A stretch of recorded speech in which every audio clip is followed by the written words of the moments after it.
प्यारे बच्चों, आप सभी का स्वागत है हमारे YouTube channel physics with Vikas sir में। आज हम लोग आपसे बात करने वाले हैं एक टॉपिक के बारे में जो बेसिक सा टॉपिक है, अनुगमन वेग के आधार पर ओम के नियम का निगमन। आपने इस टॉपिक को सुना होगा, ये बहुत इंपॉर्टेंट क्वेश्चन है। बोर्ड एग्जाम में 5 नंबर का अक्सर पूछा जाता है, अक्सर नहीं लगभग हर साल किसी ना किसी सेट में ये क्वेश्चन आता है।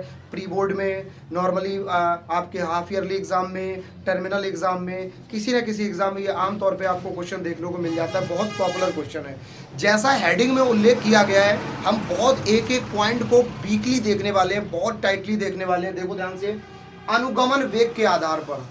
जैसे आपने आमतौर पे सुना होगा मठे के आलू बनाना है, तो मठे के आलू जब बनाए जाते हैं तो उसमें मठा की जरूरत पड़ती कि नहीं पड़ती है? जब आप मीठी मिठाई खाते हो तो उसमें अधिक चीनी की जरूरत पड़ती कि नहीं पड़ती है? वैसे ही बेटा यहाँ पे अनुगमन वेग के आधार पर, तो इसके आधार पर करना है तो हमें किसकी जरूरत पड़ेगी? अनुगमन वेग की।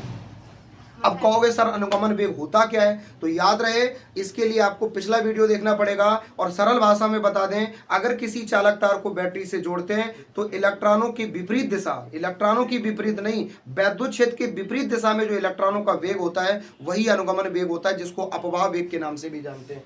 के आधार पर ओम के नियम का निगमन करना है। निगमन से तात्पर्य बेटा एक ऐसा फॉर्मूला जनरेट करना है जिसमें हमें ओम के नियम को सिद्ध करके दिखाना है। ओम का नियम आपके टीचर्स ने आपको पढ़ाया होगा, V/I बराबर आर, जिसमें आर क्या होता है बेटा? नियतांक। इसको हम कांस्टेंट कहते हैं। ये मेरा बेटा फाइनल टारगेट है, इतना हमें प्रूव करना। रुमाल कहाँ है? इतना हमें प्रूव करना है बस। V/I यानी कि विभवांतर और धारा का जो अनुपात होगा वो क्या होगा? नियतांक। इधर देखो बोर्ड पे, पाल तुम सुधर जाओ, सुधरोगे नहीं तुम फिर पिटोगे। इधर देखो बेटा, एक एक कॉन्सेप्ट को हम देखने वाले हैं क्रमानुसार, इसलिए ध्यान से देखिएगा। सबसे पहले इसके लिए हम यहाँ पे बनाने वाले हैं चालक तार को।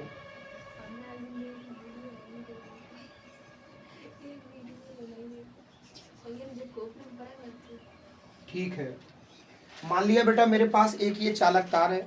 इस चालक तार में कुछ पॉजिटिव इलेक्ट्रॉन और कुछ बेटा निगेटिव इलेक्ट्रॉन होंगे। इस प्रकार से इस चालक तार में हमने कुछ पॉजिटिव इलेक्ट्रॉन बना लिए और कुछ निगेटिव इलेक्ट्रॉन बना लिए। इस पॉजिटिव इलेक्ट्रॉन को बंधन इलेक्ट्रॉन के नाम से जानते हैं, इसलिए प्लस के साथ इसको ब्रैकेट में बंद किया। और नेगेटिव इलेक्ट्रॉन को फ्री इलेक्ट्रॉन के नाम से जानते हैं, इसलिए इसको हमने डॉट बना के फ्री कर दिया। अब बात करते हैं बेटा सामान्यतः इस चालक तार की लंबाई को हम सपोज कर लेते हैं कितना? L। कितना सपोज कर ले रहे हैं? मान लिया मेरे पास ये चालक तार है, इसकी लंबाई कितनी हो गई बेटा? L। अब इस चालक तार में जो इलेक्ट्रॉन है उनका वेग कितना होगा? इस धनावेशित इलेक्ट्रॉन का वेग ना के बराबर होगा। इस ऋणावेशित इलेक्ट्रॉन का वेग कुछ होगा भी तो ये धनावेशित वाले बर्बाद कर देंगे इसको। इस धनावेशित इलेक्ट्रॉन का वेग नहीं होगा, ना के बराबर होगा। ऋणावेशित वाले का होगा भी, फिर धनावेशित वाला बगल में होगा, इसको तबाह कर देगा। मान लिया हमने इस धनावेशित वाले इलेक्ट्रॉन का वेग v बना लेते हैं, v फॉर वेलोसिटी। इसका वेग बेटा हमने मान लिया प्रारंभ में कितना है? v1। इसका वेग हमने मान लिया बेटा कितना है? v2। इसका कितना है? v3। इसका कितना है? v4। इसका कितना है? v5। इसका कितना है? v6। बेटा वेग 0 भी मान सकते हैं। मतलब जैसे कहोगे आप धनावेशित का वेग v1 माना तो ये नहीं है तो 0 भी तो हो सकता है। अब हम मुद्दे की बात करते हैं। ये चालक तार को बेटा जैसे ही हम बैटरी के सिरों से जोड़ेंगे तो हमें एक क्रिया देखने को मिलेगी। हमने मान लिया इस चालक तार के समीप इस प्रकार से एक बैटरी रखी हुई है। जरूरी नहीं बेटा इसको अलग से जोड़े, आप नॉर्मली इस तरह से भी बना सकते हो इसको, और थोड़ा खूबसूरत दिखेगा। ये रहा,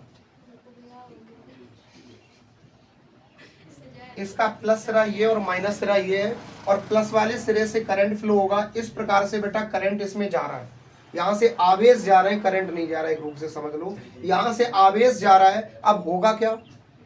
होगा ये कि जैसे ही चालक तार को हम बैटरी के सिरे से जोड़ेंगे तो आपने पढ़ा होगा चालक तार में वैद्युत क्षेत्र उत्पन्न हो जाता है। क्लियर? अब बेटा हम बेसिक सी बात, इसकी पहले हम परिभाषा भी लिखना चाहते हैं, लेकिन याद रहे कि जैसे ही चालक तार को बैटरी से हमने जोड़ा है तो चालक तार में तुरंत क्या उत्पन्न हो जाएगा बेटा? वैद्युत क्षेत्र। और वैद्युत क्षेत्र के कारण इलेक्ट्रॉनों का वेग बढ़ जाएगा। ऐसा है, इलेक्ट्रॉनों का वेग बढ़ जाएगा।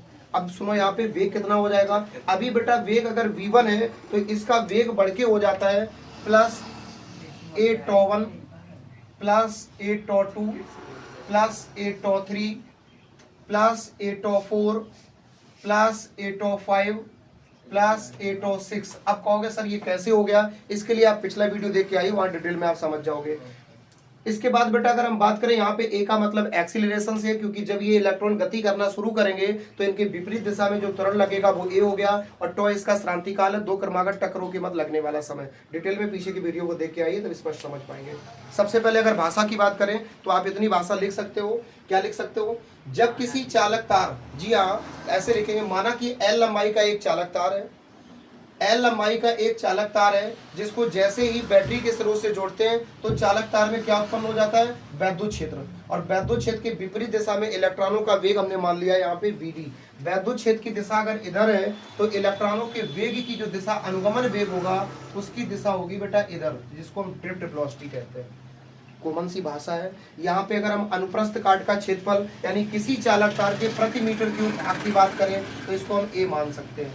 अब बेसिक भाषा समझ लीजिए, माना कि एल लंबाई का एक चालक तार जिसके अनुप्रस्थ काट का क्षेत्रफल ए है, जैसे ही चालक तार को किसी बैटरी के स्रोत से जोड़ते हैं तो चालक तार में वैद्युत क्षेत्र उत्पन्न हो जाता है।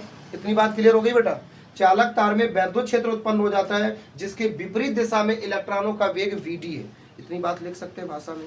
अब हम कैलकुलेशन करना शुरू करेंगे। कैलकुलेशन करना याद रहे कि हमें किसके आधार पर करनी है, अनुगमन वेग। किसके आधार पर करनी है, कि साफ लिखा है अनुगमन वेग, तो अनुगमन वेग का मान निकालेंगे और सीधे हम धारा के मान में रख देंगे, आंसर आ जाएगा। तो इसका मान निकालने के लिए एक एक प्रोसेस फॉलो करो, जो जो एक्टिविटी हुई है। ऋषभ थप्पड़ लगेगी फिर, लोफड़ी कर रहे हो। इधर देखो, सबसे पहले चालक तार में क्या कॉन्सेप्ट अप्लाई हुई, जैसे ही चालक तार को बैटरी से जोड़ा क्या उत्पन्न हुआ, इसमें वैद्युत क्षेत्र। देखेंगे सर्वप्रथम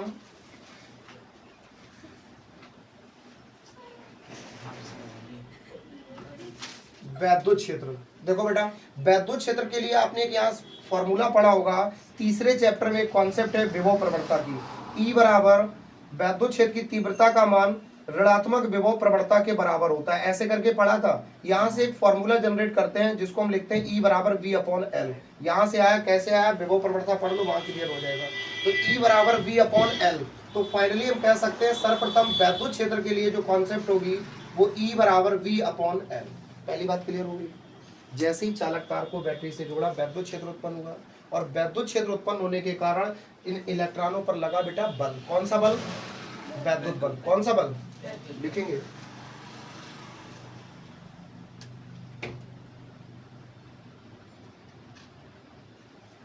वैद्युत बल के लिए।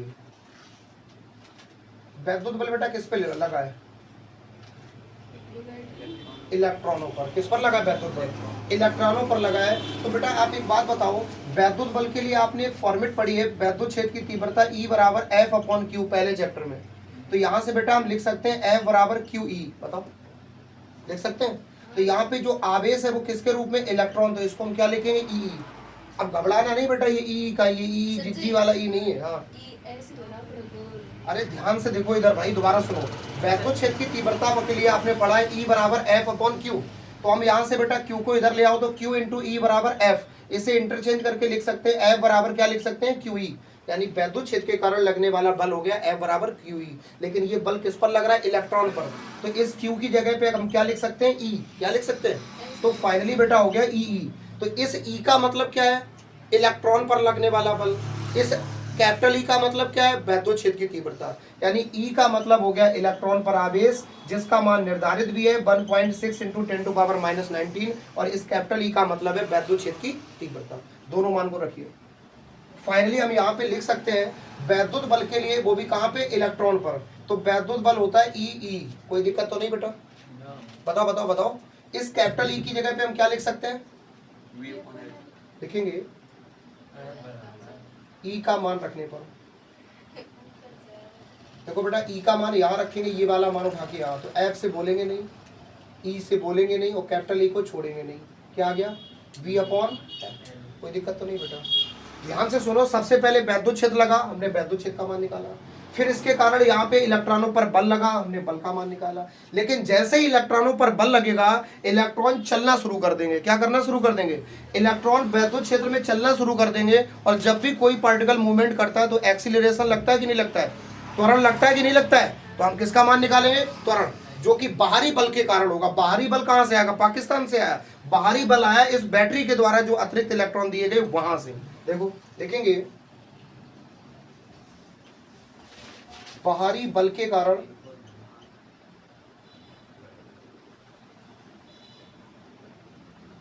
त्वरण। त्वरण के लिए कॉन्सेप्ट आपने पढ़ी होगी, न्यूटन का गति विषयक दूसरा नियम, F बराबर ma। यहां से a का मान निकालेंगे तो अंधा कह देगा m कहां आ जाएगा? नीचे, यानी a बराबर क्या बन जाएगा? F बटे m। बाहरी बल के कारण त्वरण, तो a बराबर बेटा कॉन्सेप्ट हो जाएगी F अपॉन m। कैसे हो गई? न्यूटन के नियम के अकॉर्डिंग यहां से कॉन्सेप्ट बनाएंगे, a बराबर F बटे m। अंधा कह देगा मास्टर F का मान यही वाला रख दो, क्योंकि स्थिति तो यही लग रही है। यहाँ पे जो बल टोटल बना वो यही तो बना। दो बल हो गए, दो। एक ये, एक देखो ये वाला जो आपने देखा है, एक ये हो गया, समझ में आया? लेकिन सब दोनों है तो एक ही जगह काम कर रहे हैं। तो यहाँ पे बेटा लिखेंगे F का मान रखने पर, किनका मान रखने पर? तो बेटा A से बोलेंगे नहीं, इस F का मान कितना है? EV upon L। कितना है? EV upon L। अब बेटा बताओ, एक बात बताओ, इस F का मान इकलौता लिखा है EV अपॉन L, और इसके साथ बोनस में क्या लिखा है? M।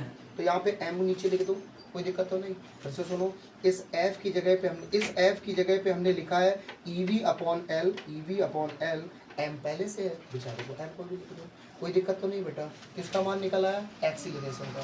किसका मान निकला है? अब बेटा हम इसको मान लेंगे समीकरण नंबर 1। इस कॉन्सेप्ट को अब यहीं थोड़ी देर के लिए होल्ड कर दो। अब हम बात करने वाले हैं नेक्स्ट कॉन्सेप्ट की। एक बार बेटा कैमरे में उठ के चेक कर लो, ये दिख रहा है नीचे का जो लिखा हुआ है? जल्दी जल्दी देखो। अब बेटा हम आगे बात करने वाले हैं। अब कहोगे सर उतने टाइम कह रहे थे अनुगमन वेग निकालना है, रायता फैलाए घूम रहे हो। तो हम सीधी सी इस प्रश्न के एक प्रश्न का उत्तर दे देते हैं। जो जो एक्टिविटी वो फॉलो करते जा रहे हैं, इसके बाद अनुगमन वेग अपने आप उत्पन्न हो जाएगा। ध्यान से सुनो। सबसे पहले जब चालक तार को बैटरी के स्रोत से जोड़ा तो चालक तार में क्या उत्पन्न हुआ? वैद्युत क्षेत्र। हुआ कि नहीं हुआ? हमने वैद्युत क्षेत्र का मान निकाला, E बराबर V अपॉन L। जैसे ही चालक तार को बैटरी से जोड़ा वैद्युत क्षेत्र उत्पन्न हुआ, और वैद्युत क्षेत्र के बाद क्या लगा बेटा? इलेक्ट्रॉनों पर वैद्युत बल। तो हमने लिखा वैद्युत बल के लिए, वो भी कहां पर? इलेक्ट्रॉन पर। तो कितना हो गया? F बराबर EE। इसमें E का मतलब इलेक्ट्रॉन वाला आवेश है, और कैपिटल E का मतलब वैद्युत क्षेत्र की तीव्रता है। इस कैपिटल E का मान उठा के यहाँ रख दिया, कोई दिक्कत तो नहीं। फिर इसके बाद में क्या हुआ?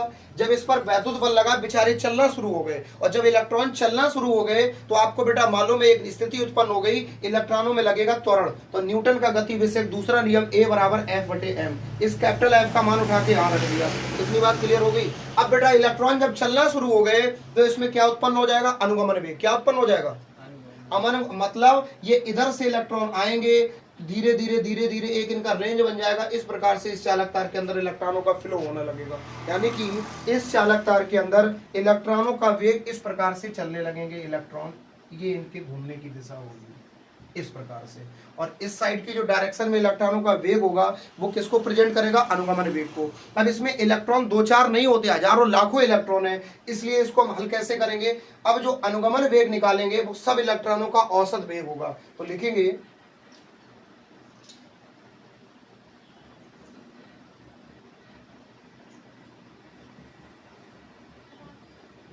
औसत वेग। तो बेटा औसत वेग, किसी भी चीज का औसत अंधा निकाल लेगा। औसत किसी भी चीज का कैसे निकालते हैं? दो संख्याओं का औसत निकालते हैं। तो मास्टर कहता था 4 और 8 का औसत बताओ, तो चीख चीख के कहते थे 4 + 8 बटे 2। 8 4 12 बटे 2 बोले तो कितना आया बेटा? 6। यही तो था औसत निकालने का तरीका। अगर 10 संख्याएं दी गई, 10 का औसत कैसे निकालते थे? सभी संख्याओं का योग बटे कुल संख्या। यही तो तरीका है।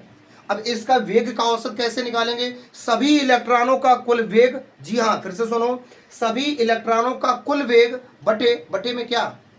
सभी इलेक्ट्रॉनों का कुल वेग बटे कुल इलेक्ट्रॉनों की संख्या। अब कहोगे आप कह रहे थे इसमें हजारों लाखों इलेक्ट्रॉन है, आप कह रहे थे हजारों लाखों इलेक्ट्रॉन है, तो लाखों इलेक्ट्रॉनों का लिए हम यहाँ लिखेंगे क्या? शॉर्ट में कॉन्सेप्ट अपनाएंगे अकॉर्डिंग टू मैथमेटिकल फॉर्मेट। कैसे लिखेंगे? देखो, पहले का वेग v1 + a-1, दूसरे का वेग v2 प्लस 8o2। ऐसे ही बेटा आगे लिखेंगे plus v3 8o3 plus v4 8o4 plus v5 8o5। इतनी बात क्लियर हुई। फिर इसके बाद में लास्ट में ऐसे ही चलते रहो हजारों तक लिखते रहो, तो ये कहाँ तक जाएगा, एक नंबर तक जाएगा। तो इसको हम लिख सकते हैं vn plus 8o n, vn plus 8o n। n का मतलब अगर 1000 है तो v 1000 प्लस 8o 1000। बात समझ में आई। तो यहाँ पे बेटा हम यहाँ इसके बाद लिख देते हैं plus dot dot dot plus vn plus 8o n। कोई दिक्कत तो नहीं किसी को। सभी इलेक्ट्रॉनों का वेग बटे कुल इलेक्ट्रॉनों की संख्या। कोई दिक्कत तो नहीं बेटा। इस कॉन्सेप्ट को यहीं छोड़ दिया, यहाँ से नई कॉन्सेप्ट हल कर रहे हैं। इसकी जब जरूरत पड़ेगी तो यहाँ से उठा लेंगे। अब बेटा इसको और हल करो। अनुगमन औसत वेग को हम किससे रिप्रेजेंट करते हैं, वीडी से। किससे करते हैं, वीडी से। आगे बढ़ते हैं। इसको बेटा हल करना है, इसको तोड़ के लिखो ध्यान से। ध्यान से देखो बिट्टी, सो रही हो तुम, इतनी रेस्पॉन्सिबल स्टूडेंट हो। इसको देखो हम लिखेंगे कैसे, इधर इसको तोड़ के लिखो। जैसे भाई लिखा है x plus x y plus y plus y z, तो कैसे लिख सकते हैं तोड़ के, ये सब प्लस ही में तो है। देखो इधर v1 plus v2 plus dot dot plus vn upon n। बहुत ध्यान से देखो हम कर क्या रहे हैं, इस v1 को प्लस v2 को, यानी जितना vv है वो सब हमने अलग लिख लिया और कहां तक गया, n तक। सबके डिवाइड में क्या आ गया, n। भाई अगर कहीं लिखा है x प्लस वाई बटे जेड, तो इसको लिख सकते हैं x बटे जेड प्लस वाई बटे जेड। ये जेड जो है, जो n है यहाँ पे, वो n दोनों के डिवाइड में, सबके बटे में है कि नहीं है। तो इसको बेटा हम तोड़ के लिख रहे हैं। बट्टी लोफड़ी ना किया करो।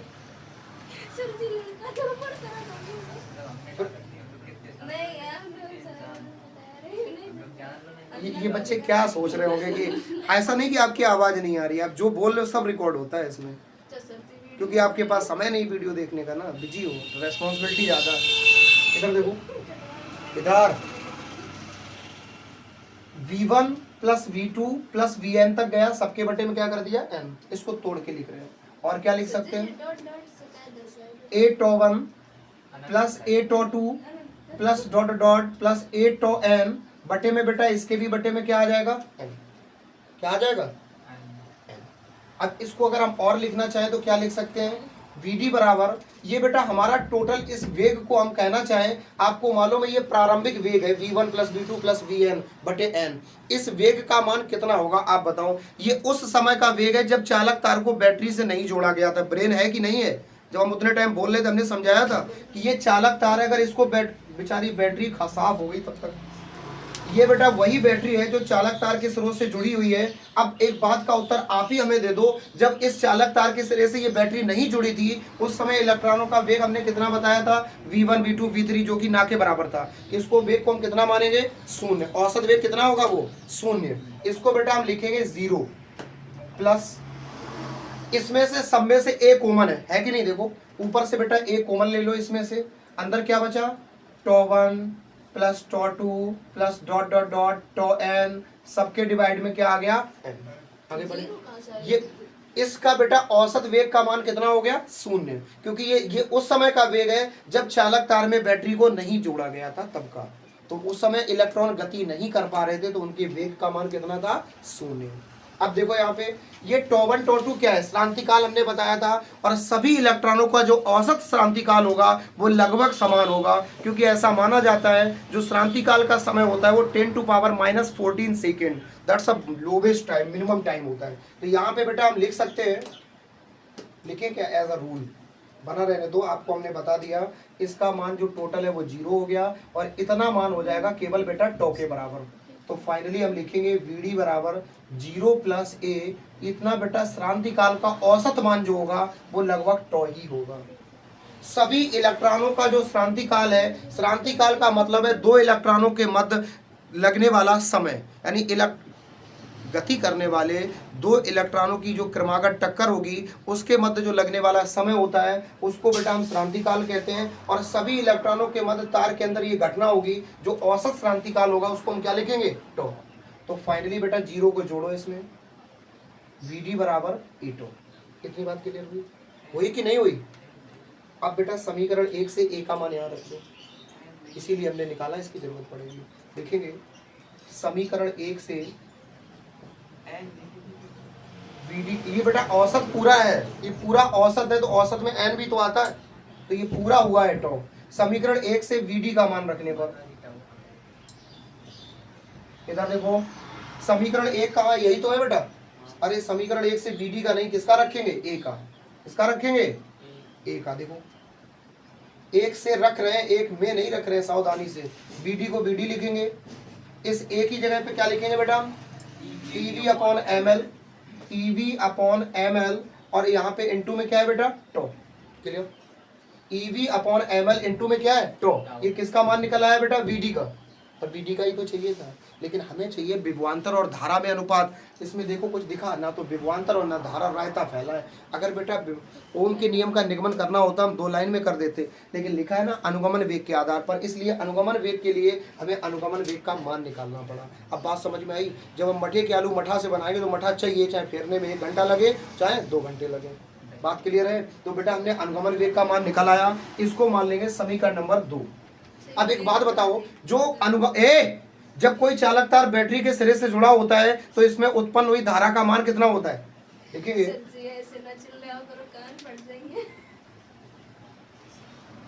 चालक तार को बैटरी से जोड़ने पर धारा के बेटा 2 सूत्र हैं, यहाँ पे आप कोई लगा सकते हो, लेकिन यहाँ कौन सा लगाना है वो समझो।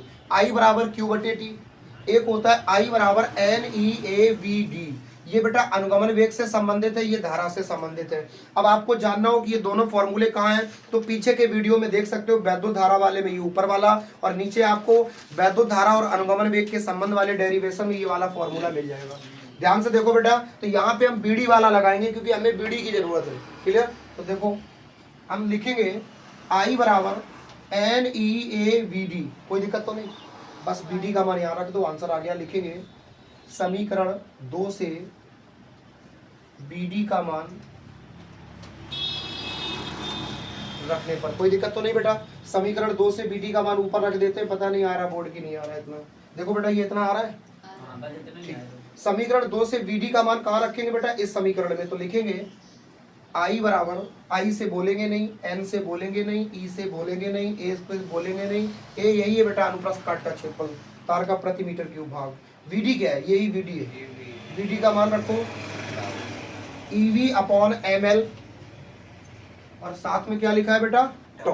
कोई दिक्कत तो नहीं, सब लिख लिया जो लिखना था। लेकिन देख रहे हो आंसर चाहिए केवल V अपॉन I बराबर R, और देखो रायता फैल के रखा है। तो सिचुएशन बनाओ, बाकी चीजें सब हटाओ। देखो कैसे, B ये है और I ये है, बाकी एक्स्ट्रा जो दिख रहा है सब साफ करना है। कैसे करना है आप दिमाग लगाओ। ये L नहीं है, ये क्या है लल्ला? टॉ। ये L है। हल करना शुरू करें। V को यही रहने दो, I को यहाँ लाना है, बाकी चीजें सब एक साथ भेजो। तो बेटा M नीचे इधर आ जाएगा, M इधर आ जाएगा, तो इसको लिखेंगे M, L आ गया, कोई दिक्कत तो नहीं। N को ऐसे ही लिख लो, कोई दिक्कत तो नहीं। बताओ भाई, N को ऐसे ही लिख लिया। E का E में गुणा करेंगे, E स्क्वायर, A रहेगा, कोई दिक्कत तो नहीं बेटा। टॉ रहेगा, कोई दिक्कत तो नहीं। बताओ कह रहे एक बात बताओ, तुम लोलू आदमी क्या करना है तुम्हें? होश नहीं तुम्हें भी। हम कह रहे हैं इस वाली वैल्यू को इधर ले आना है और ये वाली सारी वैल्यू नीचे लेके आनी है। क्यों लेके आनी है? क्योंकि हमें फॉर्मेट बनानी है V अपॉन I वाली। होश ना खबर। ML इधर आओ, आ गया। ये सारी वैल्यू कहाँ लेके आओगे? नीचे। कहाँ लेके आओगे? तो N लेके आओ, N आ गया। E का गुणा करो, E स्क्वायर, A रह आ गया। इसके बाद में बेटा क्या होगा? N E square A। अब बेचारा V लिखा रहने दो, टॉ भी आ गया। बराबर में क्या बचा? V। ये I था, ये बेटा कहाँ आ गया? यहाँ। बताओ पहले इतनी बात समझ में आई? सिर्फ मैथ की बचपन वाली बच्चों वाली कॉन्सेप्ट लगाई है, क्योंकि हमें सिचुएशन एक्चुअली बनानी V अपॉन I वाली। तो इसलिए देखो बेटा, जो ML था डिवाइड में, ये इधर आ गया मल्टीप्लाई में। अब कहोगी I कहाँ चला गया? I को भेजना है नीचे। इतनी बात क्लियर हुई? ये मान इधर ले आए, बस हमने इस तरह की कॉन्सेप्ट बनाई। इतना क्लियर हो गया बेटा? अब यहाँ पे ध्यान दो, इसको हम ऐसे इंटरचेंज करके लिख सकते हैं। x बराबर y, तो y बराबर x। तो इंटरचेंज करके इसको लिखेंगे तो क्या हो जाएगा? V अपॉन I बराबर, सिर्फ बेटा LHS को RHS बना रहे हैं। V अपॉन I बराबर ml upon N E square ए टॉ।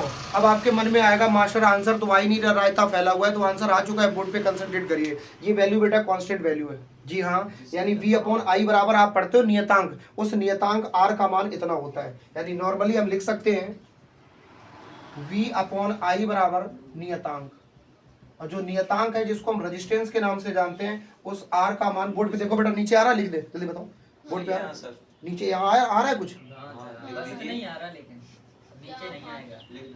यहाँ पे लिख सकते हैं r बराबर ml upon N E square A tau, that's all, just note down. बेटा इंपॉर्टेंट टॉपिक है, अगर वीडियो एक बार में आपको समझ में ना आया हो, एक्चुअली इस बारे में आपको कुछ पता नहीं था, एक बार वीडियो आप रिवर्स करके देख लीजिए, आप सारे डाउट क्लियर हो जाएंगे, रिवर्स करके जरूर देख लीजिएगा।